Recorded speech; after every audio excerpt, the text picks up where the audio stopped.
Hello hi வணக்கம். எல்லோரும் எப்படி இருக்கீங்க? இந்த பதிவில் எந்த இடத்த பற்றி பார்க்க போகிறோம் அப்படின்னா, அதாவதுங்க சென்னை வடபழனியில் இருக்கக்கூடிய ஏவிஎம் திரைப்பட தயாரிப்பு நிறுவனத்திலிருந்து டுவர்ட்ஸ் போரூர் செல்லும்போது ஆழ்வார் திருநகரில் இருக்கக்கூடிய மெகா மார்ட், அதாவது மெகா மார்ட் ஷாப்பிங் காம்ப்ளெக்ஸில் இருந்து அடுத்து பார்த்திங்கன்னா அங்கே ஒரு லெஃப்ட் ஒன்று திரும்புங்க. ஆக்சுவலாக அந்த ரோடு எதுன்னு பார்த்தீங்கன்னா வலசரவாக்கத்தில் சௌத்ரி நகர் மெயின் ரோடுன்னு சொல்லுவாங்க. இப்போ நம்ம சொல்லக்கூடிய ப்ராப்பர்ட்டி வலசரவாக்கம் சௌத்ரி நகரில் தாங்க இருக்குது. ஒரு இடம் ஒன்று வாங்கும்போது எல்லாருமே என்ன எதிர்பார்ப்போடு இருப்பாங்க அப்படின்னா, அந்த இடம் எத்தனை ரோட்டில் இருக்குது, அந்த இடத்தோட லேண்டு ஃப்ரண்டேஜ் எவ்வளோ வருது அப்படின்றத எதிர்பார்ப்பாங்க இல்லைங்களா? அதே மாதிரி ஒரு இடத்துக்கு, ஒரு கிரவுண்டு இடத்துக்கு 40 அடியாவது ஃப்ரண்டேஜ் வேணும் அப்படின்னு நினச்சிட்ருப்பாங்க. ஆனால் இப்போ நம்ம சொல்லக்கூடிய இடத்தோட லேண்டு ஃப்ரண்டேஜ் பார்த்திங்கன்னா 61 அடி வருங்க. அந்த இடத்த பற்றி தான் இந்த பதிவில் நம்ம பார்க்க போகிறோம். இந்த இடம் இருக்கக்கூடிய ரோட்டோட அகலம் பார்த்திங்கன்னா 30 அடி ரோடுங்க.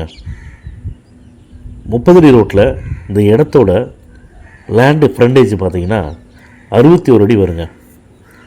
இந்த இடத்தோட லேண்டு சைஸு, அதாவது இடத்தோட நீள அகலம் எவ்வளோன்னு பார்த்தீங்கன்னா 61:40 அடிங்க.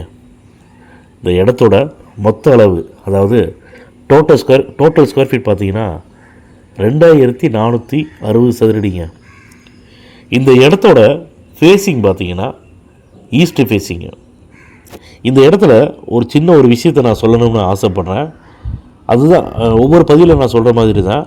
அந்தந்த இடத்துல என்னென்ன இருக்குதோ அதை அப்படியே நம்ம சொல்லக்கூடியதான் நம்மளுடைய ஒரு ஹைலைட்டாக நம்ம பார்த்துட்டுக்கிறோம். ஏன்னா இடம் வாங்குறவங்க கஷ்டப்பட்டு பணம் சேர்த்து வச்சு அதிலிருந்து தான் இடம் வாங்குறாங்க. அதனால் அவங்களுக்கு சொல்லக்கூடிய தகவல்கள் பார்த்திங்கன்னா எந்த ஒரு நேரத்துலையும் பார்த்திங்கன்னா பொய்யான தகவலோ இல்லை ஏதாவது ஒரு தகவலை மறைச்ச நம்ம சொல்லிடக்கூடாது.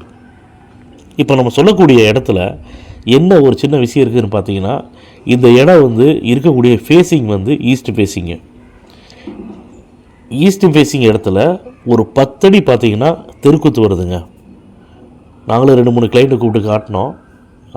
அவங்க பிராமின் தான் பார்த்தாங்க.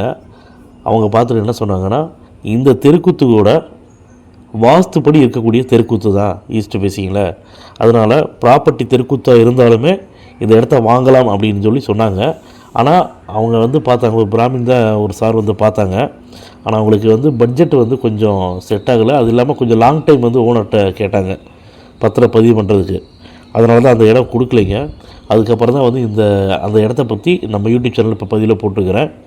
நல்லா கேட்டுங்க. தெருக்கூத்து இருக்கும், 10 அடி தெருக்கூத்து வருது.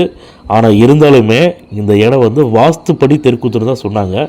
இந்த இடத்துடைய விலைன்னு பார்த்திங்கன்னா, அந்த இடத்தின் உரிமையாளர் இருந்துகளை சொன்னது 4,20,00,000 சொல்லியிருக்காங்க. ஆனால் வலசரவாக்கம் ஏரியாவில் சௌத்ரி நகரில் இடம் வாங்கணும்னு நினைக்கிறவங்க தயவு செஞ்சு இந்த பதிவை பார்த்திங்கன்னா எங்களுடைய கான்டாக்ட் நம்பருக்கு தொடர்பு கொண்டு பேசுங்க. உங்களுக்கு இடம் பார்க்கணுன்னா வாட்ஸ்அப்பில் லொக்கேஷன் ஷேர் பண்ணுறோம். நீங்கள் விருப்பப்பட்டால் எங்களுடைய ஸ்டாஃபை இடம் கட்டுறதுக்கு அனுப்பிச்சிடுறோம். இடத்த பாருங்கள். உங்களுக்கு இடம் பிடிச்சிருக்குது அப்படின்னா டேரெக்டாக ஓனர் மீட்டிங் தரோம். ஆனால் இந்த 4,20,00,000 அப்படிங்கிறது கூட ஃபைனல் ரேட் கிடையாதுங்க. கண்டிப்பாக குறைக்க வாய்ப்பு இருக்குது. ஏற்கனவே நம்முடைய யூடியூப் சேனலில் ஒவ்வொரு பதிவில் சொல்கிறது திரும்ப நான் சொல்கிறேன். அக்ரிமெண்ட் ஹோல்டர்ட்டையோ பவர் ஹோல்டர்ட்டையோ கிடையாதுங்க. இந்த ப்ராப்பர்ட்டி டைரெக்டாக ஓனர்கிட்ட தான் இருக்குது. அவங்க பேரில் சேல் டீட் பண்ணியிருக்காங்க. அதுலேருந்து நீங்கள் சேல் டீட் பண்ணிக்கலாம். ரேட்டெல்லாம் ஃபைனல் ஆச்சுன்னா ஒரு டோக்கன் அட்வான்ஸ் பண்ணி டாக்குமெண்ட் வாங்கிக்கோங்க. டாக்குமெண்ட் வாங்கிட்டு உங்களுடைய லீகல் அட்வைசர்கிட்ட கொடுங்க. உங்களுடைய லீகல் அட்வைசர் லீகல் பார்க்கட்டும். லீகல் பார்த்துட்டு இந்த இடத்துல எந்த ஒரு வில்லங்கமே இல்லை, தாராளமாக இந்த இடத்த வாங்கலாம் அப்படின்னு சொல்லிட்டாங்கன்னா தயவு செஞ்சு டிலே பண்ணாமல் இமீடியட்டாக நீங்கள் பத்திரம் பதிவு பண்ணிக்கங்க. அதே மாதிரி இந்த இடம் பார்த்திங்கன்னா ஆற்காடு ஒரு மெயின் ரோட்டில் அதிகபட்சமே பார்த்திங்கன்னா ஒரு 600 மீட்டர் தாங்க வரும். அதுக்கப்புறம் இந்த இடம் சிஎம்டி அப்ரூவ்டு இடம் காட்டி பேங்க் லோன் எலிஜிபிலிட்டி உள்ள ப்ராப்பர்ட்டி தாங்க. அதனால் பேங்க் லோன் ஈஸியாக கிடைக்கும். இந்த பதிவு உங்களுக்கு பிடிச்சிருக்குதுன்னா லைக் பண்ணுங்கள், ஷேர் பண்ணுங்கள், கமெண்ட் பண்ணுங்கள். மறக்காமல் கீழே இருக்கிற பெல் பட்டனை கிளிக் பண்ணி எங்கள் சேனலை சப்ஸ்கிரைப் பண்ணுங்கள். மேலும் இது போன்ற நல்ல இடத்தோட அடுத்த பதிவில் சந்திப்போம்.